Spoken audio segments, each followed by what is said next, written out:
Bonjour tout le monde, alors on se retrouve aujourd'hui pour une vidéo sur l'apprentissage de la propreté. Je vous en ai déjà parlé depuis un bon moment, j'avais envie de faire cette vidéo, mais je voulais attendre que Mila soit complètement propre. Alors au final, j'ai décidé de la faire un petit peu avant pour tout simplement vous donner tous les conseils qu'on essaye d'appliquer au quotidien pour Mila pour qu'elle devienne propre petit à petit. Donc je vous rappelle qu'elle a un petit peu moins de 2 ans. Tout dépendra du moment où vous regarderez cette vidéo, mais en ce moment elle a 23 mois et donc elle n'est pas encore propre. Ça commence tout doucement, enfin ça a commencé déjà depuis bien 4 ou 5 mois. On essaye de lui expliquer certaines choses et d'appliquer tous les conseils que je vais vous donner par la suite, mais c'est pas encore fait. Il y a des moments où elle ne veut plus du tout aller sur le pot, comme par exemple il y a 2 semaines. Elle ne voulait plus du tout aller sur le pot. On n'a pas forcé parce que ça fait partie de ce qu'on veut lui faire passer comme message. On veut lui dire qu'elle n'est pas obligée. On veut que ça se fasse un petit peu plus naturellement que du fait de la forcer. Ou voilà, on veut pas qu'elle se sente forcée. Il faut que ça se fasse quand même naturellement. Et on se dit qu'elle a à peine 2 ans. Donc ça sert à rien de faire vouloir avancer les choses. Sachant qu'elle a encore un an pour être propre avant l'entrée à l'école. Donc je vais vous donner mes quelques petits conseils. Donc déjà, le premier conseil, c'est...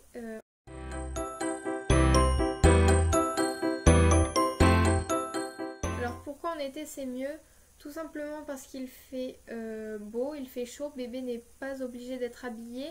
Vous pouvez juste le laisser en couche ou tout simplement du coup en culotte. Vu que ça fait partie de l'apprentissage, vous laissez bébé en culotte. S'il y a des petits dérapages, c'est pas grave. Ça s'essuie, ça se change. Et c'est mieux que de devoir faire des essais et à chaque fois de devoir quand même le rhabiller. Là, on est plus à l'aise juste en culotte sans pantalon. Voilà, c'est beaucoup plus simple.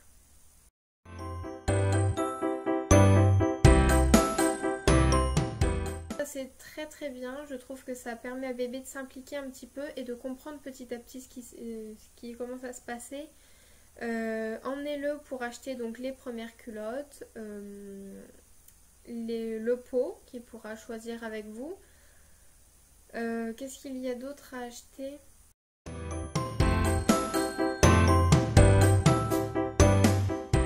Parce que la première semaine, il n'y aura que ou pratiquement que des accidents, que ça arrivera tout le temps. Il faut quand même être patient, c'est pas quelque chose qui arrive tout de suite. Ils ont été habitués pendant 1 voire 2 ans à faire dans la couche. Il faut maintenant que ça s'installe, qu'ils aient le réflexe de demander. Donc ce qui est très bien, et quand ça part très très bien, c'est quand justement bébé à, demande déjà à aller sur le pot ou vient vous prévenir quand il y a la couche qui est mouillée. Ça déjà c'est un apprentissage de fait, c'est quelque chose qui est déjà acquis, donc ça peut vous indiquer à ce moment-là que bébé est peut-être de plus en plus prêt pour le pot.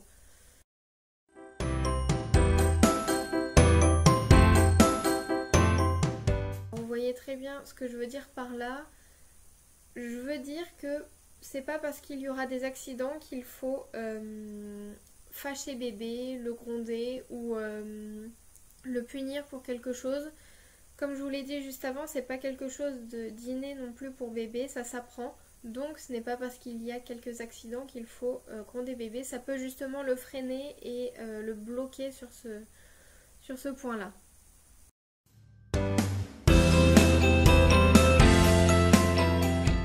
Expliquer que sur le pot, vous pouvez lire des histoires ou faire un jeu qu'il aime bien, je sais pas, un puzzle, voilà, un certain jeu que votre enfant aime bien. Ce qui est bien, c'est les livres. Si en plus ils peuvent être sur le même sujet que le pot, c'est très très bien. Ça peut lui expliquer les choses en douceur avec des livres et il pourra s'identifier à des personnages justement de ces livres-là. Donc c'est du 2 en 1. C'est vraiment quelque chose que je vous conseille. Le pot reste à sa place parce que sinon vous allez voir que le pot peut vite se trimballer dans toute la maison, dans la cuisine, dans la chambre, et déjà que c'est pas forcément très hygiénique. Si en plus votre enfant commence à l'emmener partout, c'est pas super. et encore moins quand il est rempli.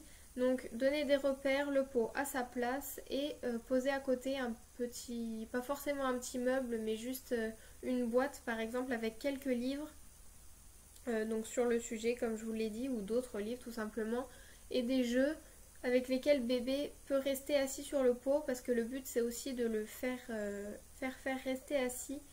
Parce que moi je sais que Mila, elle essaye tout le temps de... Elle reste sur le pot et 10 secondes plus tard elle est partie à droite à gauche, les fesses à l'air, voilà, elle aime pas trop rester en place.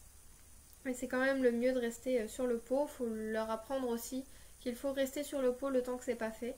Donc faut essayer un petit peu de les canaliser, et avec une boîte de jeux et de livres c'est peut-être une bonne chose à faire pour les garder en place.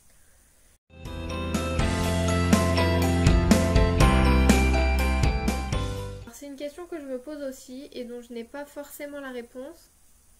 Après, je peux tout simplement vous donner mon avis en vous disant que je pense qu'il faut féliciter bébé, donc lui dire que c'est bien et l'encourager à faire encore d'autres efforts, mais je ne pense pas qu'il faut non plus le récompenser dans le sens où il faut lui acheter des choses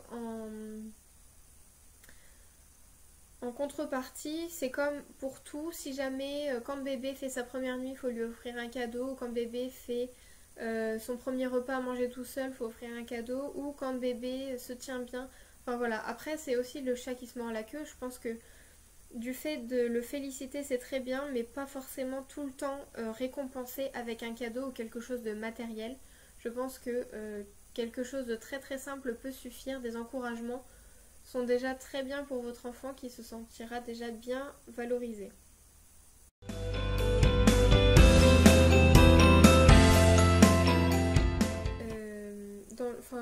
Ce que je veux dire dans ce sens-là, c'est que j'ai déjà vu dans certains parents ou certaines personnes prendre le pot une fois qu'il est rempli donc de sel ou de pipi tout simplement, et dire à l'enfant regarde, c'est dégoûtant, on va le jeter, ou regarde, ça sent pas bon.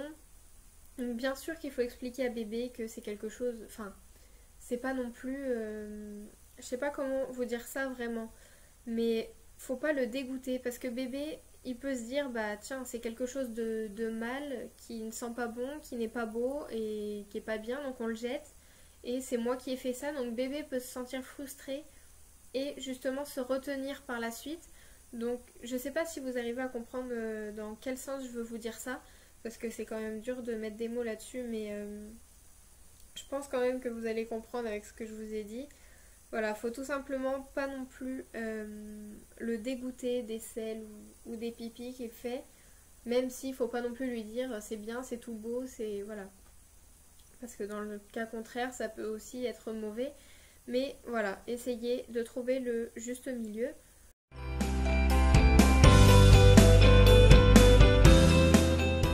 Comme je vous l'ai dit, vous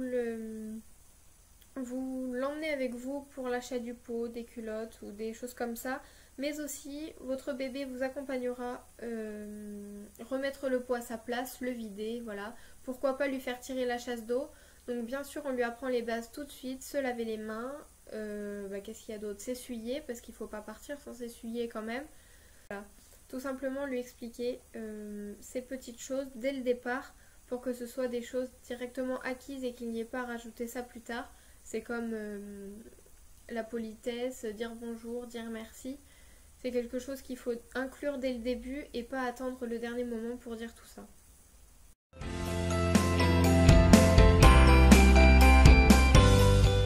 Alors déjà, je pense qu'il faut attendre que bébé soit prêt, ça vous le sentirez à mon avis. Quand bébé vers 15-16 mois commencera à vous dire, à vous prévenir quand sa couche sera pleine, déjà c'est un indice que vous pouvez commencer à acheter le pot, etc.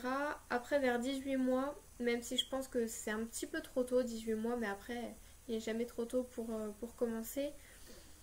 Vers 18 mois, c'est peut-être pas mal quand bébé va commencer à vous prévenir, parce que moi je sais que Mila, elle vient nous prévenir avant de faire caca.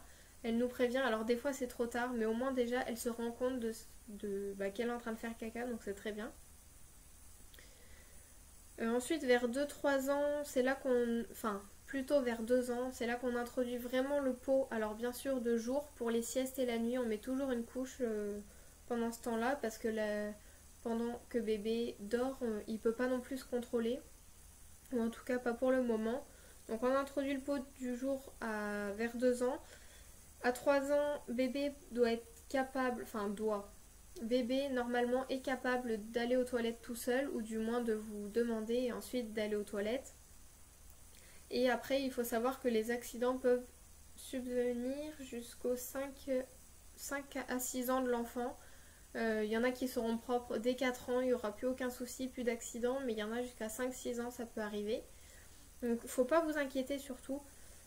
Je pense que je vous referai un autre petit débrief une fois que Mila sera entièrement propre, mais je pense aussi que tous les conseils que je vous ai donnés, c'est ceux qu'on a appliqués pour Mila et qui marchent très bien. Dites-moi si vous avez pensé à faire tout ça, si vous avez d'autres idées, d'autres choses à appliquer pour faciliter tout ça, parce que c'est pas forcément quelque chose de simple pour l'enfant, c'est quand même une étape. Donc voilà, je vous fais de très gros bisous et puis je vous dis à bientôt. Bye!